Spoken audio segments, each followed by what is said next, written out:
Solomon was the wisest man who ever lived. He wrote 3,000 proverbs. He composed more than 1,000 songs. Kings traveled from the ends of the earth just to sit in a room and listen to him think. He built the house of God with a precision and devotion that left the priests speechless, and he destroyed everything, not with an army, not with a plague. He did it slowly, quietly, one compromise at a time, and by the time he died, the damage was already done. Israel would never be the same again. What followed his death wasn't just a political crisis. It was a chain reaction, 7 events, each one pulling the next, each one worse than the last. A kingdom divided, a religion corrupted, enemies rising, cities falling, and finally, the temple itself, the house of God, reduced to ash and rubble. Most people know the broad strokes. The kingdom split. Israel went into exile. Babylon came. But what most people miss is how connected it all was. How one decision made in a royal bedroom carried 300 years of consequence. How a king who asked God for wisdom ended up building altars to demons. This isn't just ancient history, it's a pattern, and once you see it, you'll recognize it everywhere. 7 events, 1 unbroken line, and a warning written in the ruins of a nation. 1 mistake, 300 years of ruin. There's a moment early in Solomon's reign that tells you everything about who he could have been. He's at Gibeon, the great high place, and God appears to him in a dream. Not a vision of conquest, not a promise of wealth. Just a question: what do you want? Solomon could have asked for anything. He asked for wisdom, the ability to govern justly, to discern between good and evil, to lead a people too vast and complex for any ordinary man to manage alone. And God was so moved by that request, so genuinely pleased, that he gave Solomon wisdom and everything else: riches, honor, length of days, the full inheritance of a king who had chosen rightly. 1 Kings chapter 3 verse 12, God tells him, "I will give you a wise and discerning heart, so that there will never have been anyone like you, nor will there ever be." That is where the story should have ended. A young king humble before God, entrusted with more than any man before him. But it didn't end there. The temple he built was extraordinary. 7 years of construction. The ark carried in. The cloud of God's presence filling the house so thick the priests couldn't stand to minister. Solomon prays one of the most breathtaking prayers in all of Scripture, 1 Kings chapter 8, and God answers with fire from heaven. For a moment, everything is aligned. The covenant is honored. The presence is real. The kingdom is whole. And then, slowly, almost imperceptibly, things begin to shift. Deuteronomy chapter 17 had been specific. The Torah laid out the rules for any future king of Israel with unusual precision. Don't multiply horses, don't multiply wives, don't accumulate excessive silver and gold. Those weren't arbitrary restrictions. Each one was a door, and behind each door was a particular kind of corruption. Horses meant military alliance with Egypt. Wives meant diplomatic entanglement with foreign nations.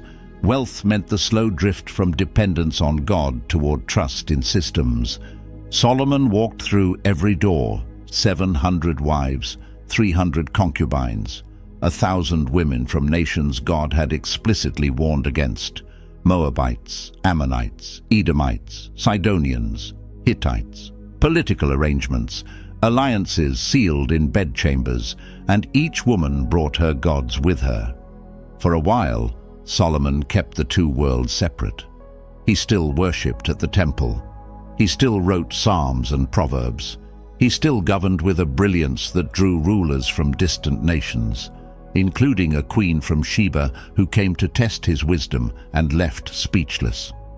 But 1 Kings chapter 11 verse 4 says something that should stop every reader cold.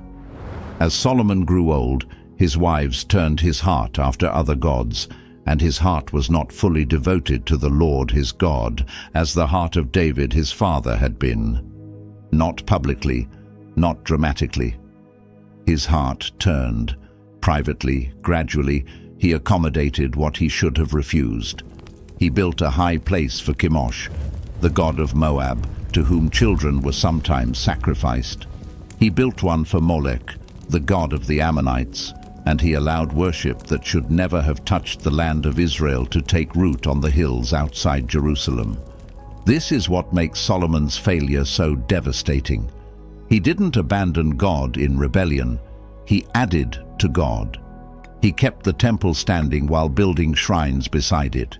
He maintained the form of covenant faithfulness while hollowing out its interior.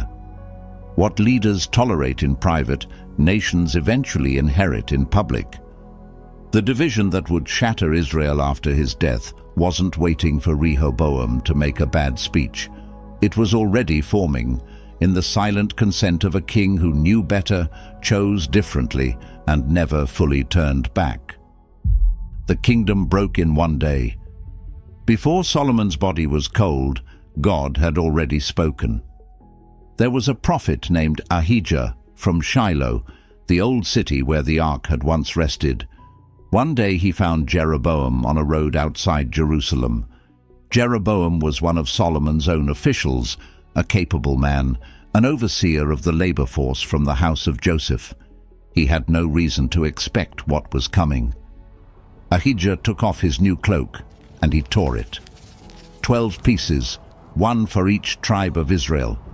Then he handed 10 of them to Jeroboam. 1 Kings chapter 11, verse 31. Take 10 pieces for yourself, for this is what the Lord, the God of Israel, says. See, I am going to tear the kingdom out of Solomon's hand and give you 10 tribes. The sentence had already been passed. The kingdom was already torn in heaven before it tore on earth.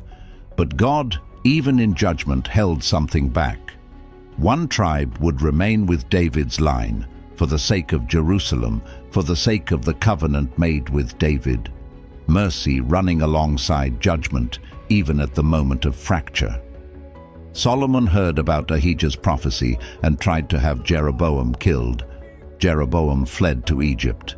He waited, and then Solomon died. His son Rehoboam traveled to Shechem to be crowned. Shechem of all places, not Jerusalem. Shechem, where the tribes gathered, where Joshua had once renewed the covenant, where the tension between north and south had always simmered just beneath the surface. The choice of location was itself a signal. This coronation would need to be negotiated, not assumed. The northern tribes came with a spokesman. His name was Jeroboam, back from Egypt, standing in front of the son of the man who had tried to execute him. The request was direct. Your father made our yoke heavy. Lighten it, and we will serve you. Rehoboam asked for 3 days. He went first to the elders, men who understood the weight of accumulated resentment. They gave him measured counsel. Speak kindly to these people. Become their servant first, and they will be your servants forever. He didn't like that answer. He went to the young men he had grown up with, men his own age, full of inherited confidence, with no memory of what it had cost to build what they now enjoyed. 1 Kings chapter 12, verse 10. My little finger is thicker than my father's waist. More taxes, more burden, more force. Rehoboam stood before the assembly on the 3rd day and delivered the harshest possible version of that counsel, word for word, without softening. And the northern tribes answered with a phrase that had been waiting for years to be spoken aloud. What share do we have in David? To your tents, O Israel. 10 tribes walked away. Just like that. They had been waiting for a reason, and Rehoboam had handed them one without hesitation. He gathered an army, 180,000 men prepared for civil war. Then the prophet Shemaiah came with a word from God. Do not go up to fight against your brothers. "This is my doing." And Rehoboam, somehow to his credit, stopped. Two kingdoms now where there had been one, Israel in the north, Judah in the south, the same language, the same history, the same God, and a border between them that would never fully dissolve. Everything that followed flowed from this moment. Religion, but not God. Jeroboam had everything he needed to lead well. A prophetic mandate, a kingdom of 10 tribes, a population that had just walked away from Rehoboam with energy and momentum. He had been handed one of the most remarkable political opportunities in Israelite history. The chance to build something different, something better, something that honored the covenant that Solomon had compromised. He threw it away within months. The calculation he made was political, and on its own terms it was almost logical. Jerusalem was in the south. The temple was in Jerusalem. The law required every Israelite male to appear before God 3 times a year: Passover, Pentecost, Tabernacles.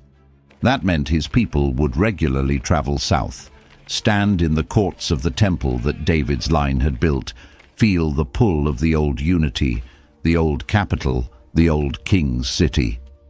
And Jeroboam was afraid. 1 Kings chapter 12, verse 27. If these people go up to offer sacrifices at the temple of the Lord in Jerusalem, they will again give their allegiance to their Lord, Rehoboam, king of Judah.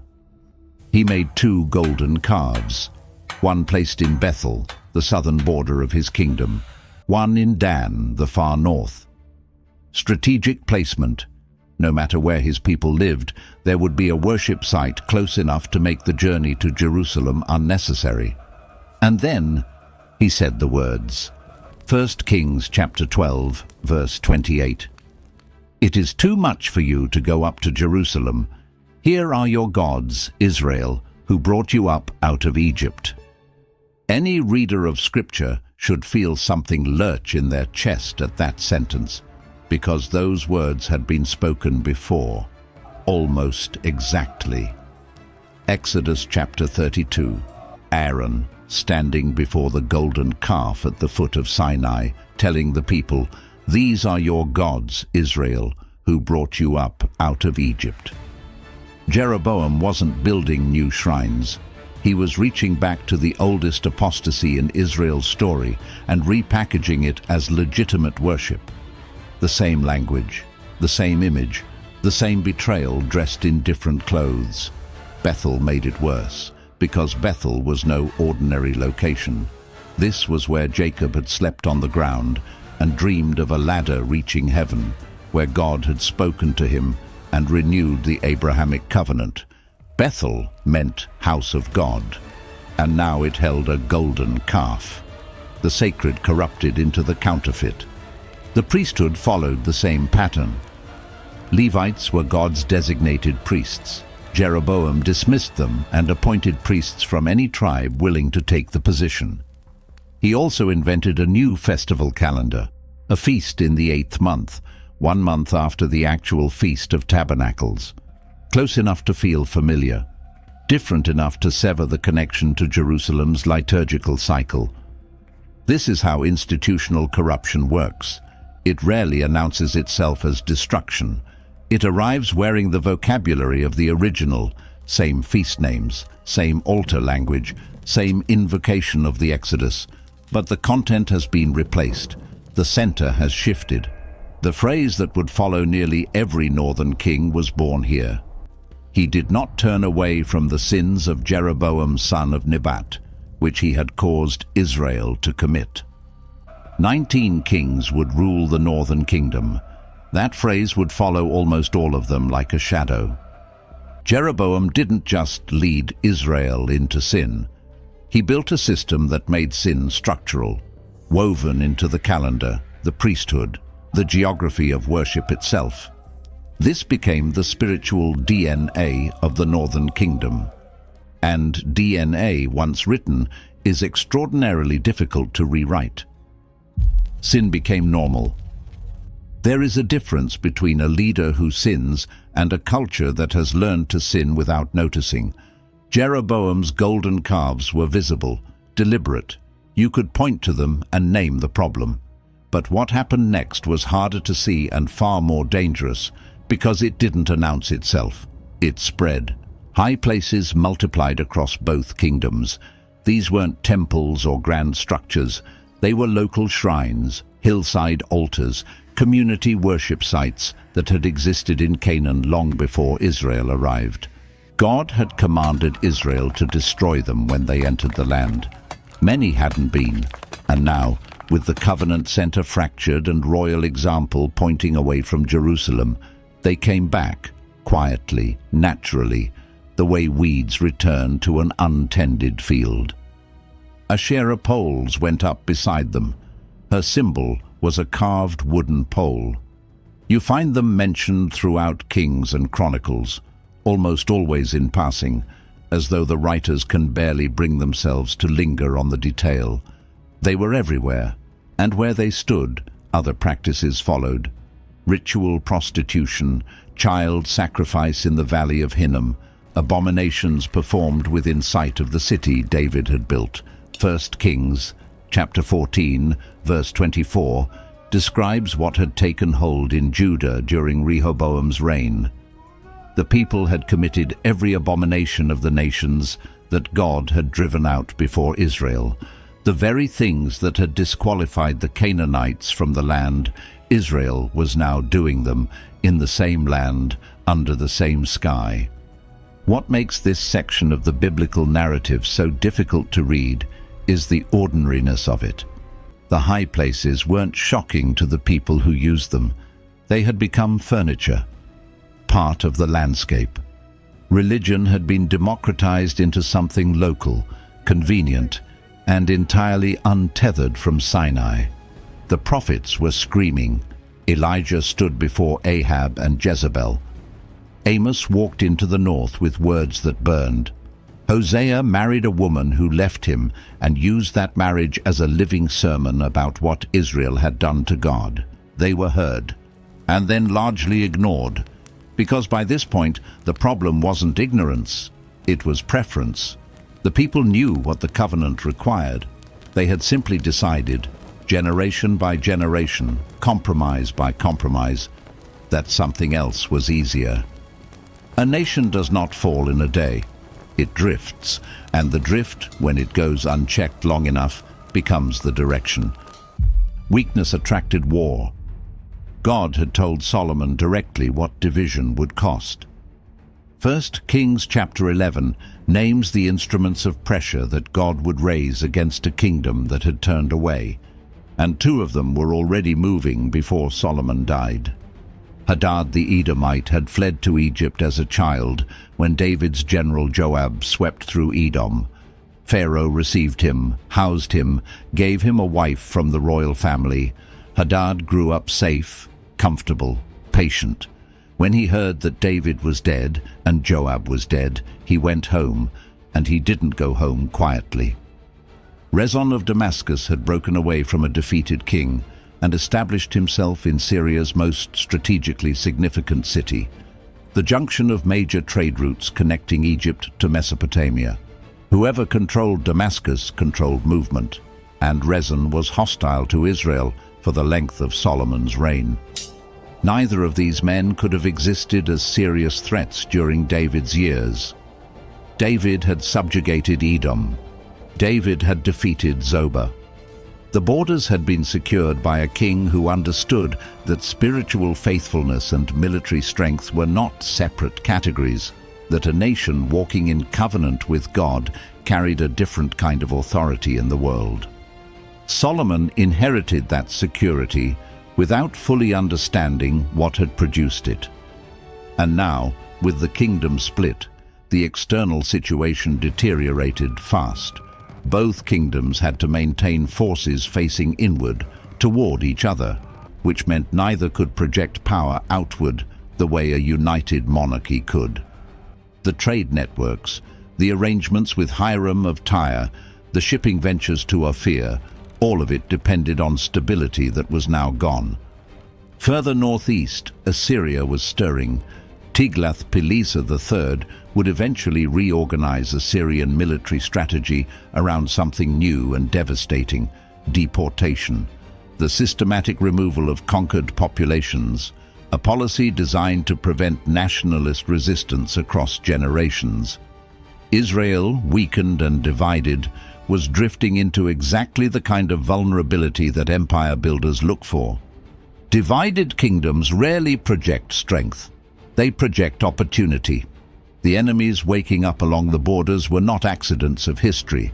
They were the consequence of decisions made in Jerusalem, in Bethel, in Dan, in the hearts of kings who had chosen convenience over faithfulness and assumed the consequences would stay private. They never do. Israel was erased. In 722 BC, the northern kingdom of Israel ceased to exist. Not defeated and rebuilt, not conquered and reorganized. Erased as a political entity, as a culture, as a people in the land. What Jeroboam had constructed over 2 centuries of kings and compromises and golden calves simply stopped being. It didn't happen suddenly. The end had been visible for years to anyone willing to look. The Assyrian Empire under Tiglath-Pileser III had already begun absorbing Israel's northern territories during the reign of Pekah. Galilee, the tribes beyond the Jordan, populations deported east before the final blow ever landed. The kingdom was shrinking from the edges inward, like a fire consuming its own perimeter. Then came the siege of Samaria. The city held for 3 years, 3 years of siege warfare, starvation, disease, the slow collapse of everything that sustains human life inside walls. The city fell. Sargon II recorded the victory, boasting in his royal annals of deporting over 27,000 Israelites to Assyria, to Halah, to Gozan on the Habor River, to the cities of the Medes. 2 Kings chapter 17, verse 6. The king of Assyria captured Samaria and deported the Israelites to Assyria. One sentence: the weight of it lands quietly. The Assyrian deportation policy was identity dissolution. Conquered populations were moved far from their homeland and scattered among foreign peoples. New settlers arrived in Samaria from Babylon, Cutha, Ava, Hamath, Sepharvaim, each group carrying their own gods. The result was a hybrid religion that would reach all the way into the New Testament. The 10 tribes were gone. 2 Kings chapter 17 doesn't just record the fall, it interprets it, at length, with unusual directness. God had sent prophets. Repeatedly, Israel had not listened. They had walked in the statutes of the nations, rejected the covenant, passed their children through fire. The text says, God removed them from his sight. That phrase carries a finality that should not be softened. A nation can survive war. It can survive famine, plague, invasion, economic collapse. But a nation that has dismantled its own foundation, that has systematically replaced the thing that gave it coherence with a series of convenient substitutions, has nothing left to rebuild from. The northern kingdom didn't fall because Assyria was strong. Assyria was always strong. It fell because 2 centuries of accumulated compromise had left nothing inside worth defending. The temple was burned. Judah watched the north fall and had 135 years to learn from it. They didn't. That's the quiet tragedy of the southern kingdom, not that they had no warning, but that they had the most vivid warning imaginable and still chose, in the end, the same road. There were exceptions, and they matter. Hezekiah became king while the north was still in its final death spiral, and he did something none of his predecessors had fully done. He tore the high places down, not reformed them, demolished them. He broke the bronze serpent Moses had made in the wilderness, because Israel had been burning incense to it, and it had become an idol. 2 Kings chapter 18 describes him with a directness the text reserves for almost no one else. He trusted in the Lord, the God of Israel. There was no one like him among all the kings of Judah, either before him or after him. When Sennacherib surrounded Jerusalem with an army that had just dismantled every other city in the region, Hezekiah spread the threatening letter before God in the temple and asked him to read it. In a single night, 185,000 Assyrian soldiers died in the camp. Sennacherib went home and was murdered by his own sons. Jerusalem survived, the temple stood, but Hezekiah's son Manasseh undid everything his father had built and went further. He re-established the high places. He built altars to Baal. He put an Asherah pole inside the temple itself. He practiced divination, sacrificed his own son in the valley of Hinnom. 2 Kings chapter 21 says he led Judah to do more evil than the nations God had destroyed before them. Manasseh reigned for 55 years. 55 years is long enough to raise 2 full generations inside a corrupted normal. Long enough for children who have never seen the high places torn down to become grandparents who cannot imagine them gone. Josiah came later, young, serious, genuinely broken when the rediscovered book of the law was read to him, because he immediately understood how far Judah had drifted from everything it was supposed to be. He tore his robes. He wept. He initiated the most thorough reform in the southern kingdom's history, tearing down altars, burning bones on the high places, destroying the shrine at Bethel that Jeroboam had built 3 centuries earlier. The prophetess Huldah told him the truth plainly. The judgment on Jerusalem would still come because of everything Manasseh had done. But it would not come in Josiah's lifetime. Josiah died at Megiddo, killed by Pharaoh Necho. After him, Judah unraveled quickly. 4 kings in rapid succession, then Babylon. Nebuchadnezzar had already besieged Jerusalem once, taking Daniel and others into captivity in 605 BC. He came again in 597 BC, deporting Ezekiel and 10,000 others, the people most capable of organizing resistance. When Jerusalem rebelled again, he came a 3rd time with a patience and thoroughness that left no room for hope. The siege that began in 588 BC lasted 18 months. The walls breached. Zedekiah, fleeing at night through the king's garden, caught on the plains of Jericho. His sons killed in front of him. The last thing he would ever see, because his eyes were put out immediately after. Brought to Babylon in bronze shackles. Then Nebuzaradan, the commander of the imperial guard, arrived in Jerusalem. He burned the temple. The house that Solomon had spent 7 years building, the cedar, the gold, the cherubim with their outstretched wings, the bronze pillars, Jachin and Boaz, the sea of cast metal resting on 12 bronze bulls, the lampstands, the altar, all of it destroyed or carried to Babylon, the walls of Jerusalem torn down, the city emptied. 587 BC. Psalm 137 was written in the aftermath, by people sitting beside the rivers of Babylon, unable to sing. Their captors asked for songs of Zion, and they hung their harps on the willow trees and wept. How can we sing the songs of the Lord while in a foreign land? The line from Solomon's compromise to Nebuchadnezzar's fire was unbroken, 300 years long, but unbroken. The pattern repeats.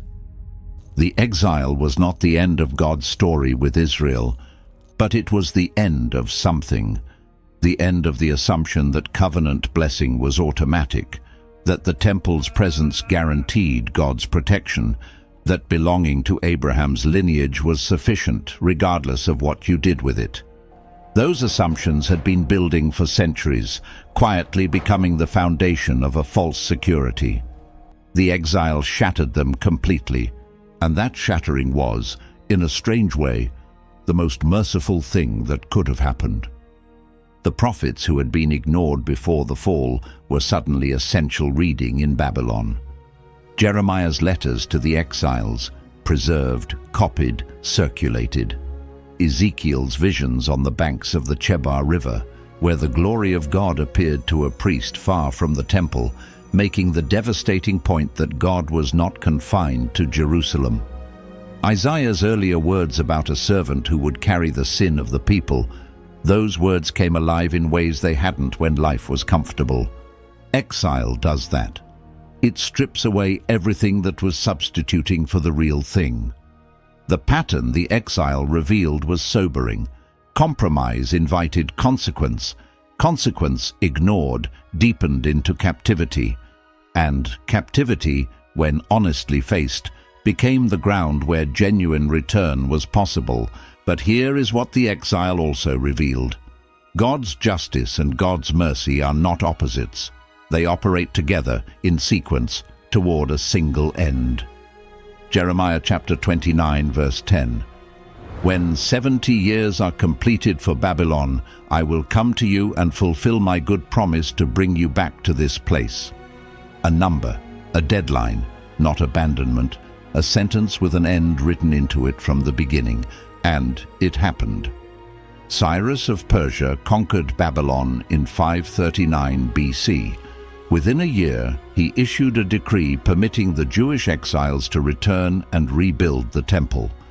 The books of Ezra and Nehemiah record what followed: the return, the opposition, the laying of foundations, the weeping of old men who remembered the first temple, the slow reconstruction of a community trying to remember what it had nearly forgotten entirely. The Davidic line had not been extinguished. It had gone quiet, preserved through the exile, carried through the darkness. The promise God had made to David in 2 Samuel chapter 7 was still standing, that from his line a king would come whose kingdom would have no end. The fall of Solomon was not the end of the story. It was the warning embedded inside the story, the testimony that human wisdom without continued faithfulness to God collapses under its own weight, that no achievement, no temple, no accumulated glory is immune to the slow erosion of a heart that turns away. It would be easy to look at Israel's story and keep it at a safe distance.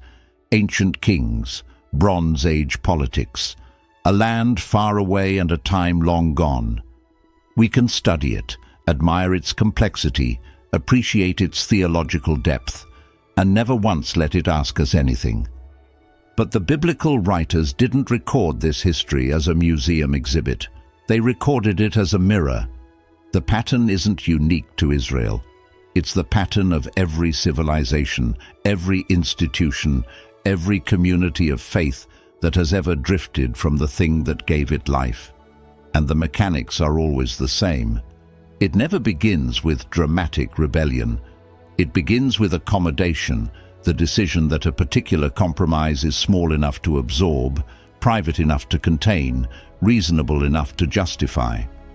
Leaders carry an unusual weight in this pattern because what leadership normalizes, communities eventually inherit. Jeroboam's golden calves didn't appear spontaneously in every Israelite home. They were installed by a king who made a political calculation and called it religion. This is why leadership accountability runs through almost every page of Kings and Chronicles, the repeated evaluation of each king by a single question: did he walk faithfully, or did he lead the people away? Cultural compromise follows the same slow logic. The Israelites burning incense at local shrines in the 8th century BC were ordinary people. Most of them were doing what their parents had done, what their neighbors were doing, what the community had long since stopped questioning. Faithfulness, the biblical narrative suggests, is something that requires active, repeated choice. In the face of inconvenience, in the face of social pressure, in the face of the perfectly reasonable argument that one more small adjustment won't change anything fundamental. Solomon knew that. He had written it. Proverbs chapter 4, verse 23. Above all else, guard your heart, for everything you do flows from it. He didn't guard his. And the question his story leaves hanging in the air, the question worth sitting with longer than is comfortable, is not really about ancient Israel at all. Where does compromise begin? In policy or in the heart? Solomon asked for wisdom. God gave it to him without reservation, and yet here we are, having traced 300 years of consequence that flow directly from the moment that same man decided his wisdom was sufficient to manage what God had explicitly warned him against. That tension never fully resolves. It just sits there in the text, patient and uncomfortable, waiting for honest readers to feel its weight. Because the story of Israel after Solomon is about ordinary men, men who inherited a compromised normal, who made decisions inside systems already bent away from the covenant, who occasionally tried to straighten things out and discovered how deep the roots of the drift actually went. The temple fell. But God had not abandoned the story.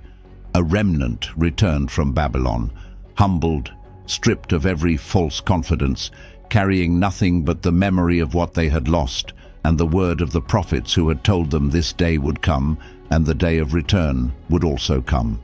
They rebuilt the walls. They rebuilt the altar. They read the law aloud in the public square and wept when they heard it, because it had been so long since anyone had read it plainly that it landed like something entirely new. The temple was rebuilt, smaller than Solomon's, without the ark, without the cloud of glory, without the fire that had once consumed the first sacrifice. The old men who remembered the original wept when they saw the foundation. The younger ones who had never seen it shouted for joy. Both responses were appropriate, and the story continued, because God's purpose was never the building. The building was a signpost, pointing towards something it could never fully contain. A king was coming from David's line, not to restore the political kingdom of Solomon, but to do what Solomon's wisdom had ultimately failed to do, to hold together what human faithfulness had always allowed to fracture, to build a house made of people, living stones gathered from every nation. The boundary between north and south and exile and homeland finally dissolved. That king came, and the question he asked wasn't so different from the one God had asked Solomon at Gibeon. What do you want? The ruins of Jerusalem, the ashes of the temple, the long journey back from Babylon. All of it was preparation for an answer given with full understanding of what the wrong answer costs. Israel's story doesn't end in exile. It ends in a garden, a resurrection, an empty tomb outside the city walls, the same city where the temple burned, the same land where the high places had stood, redeemed by someone who did what no king in the long, painful catalogue of kings and chronicles had ever managed to do. He guarded his heart, completely, to the end. But to understand what was lost, and what it cost to redeem it, you have to go back to where it started, to a young king at Gibeon, humbled before God, asking for wisdom. Solomon's full story, the glory, the slow drift, the silence of God, is on this channel. Click on the video on screen to watch it now.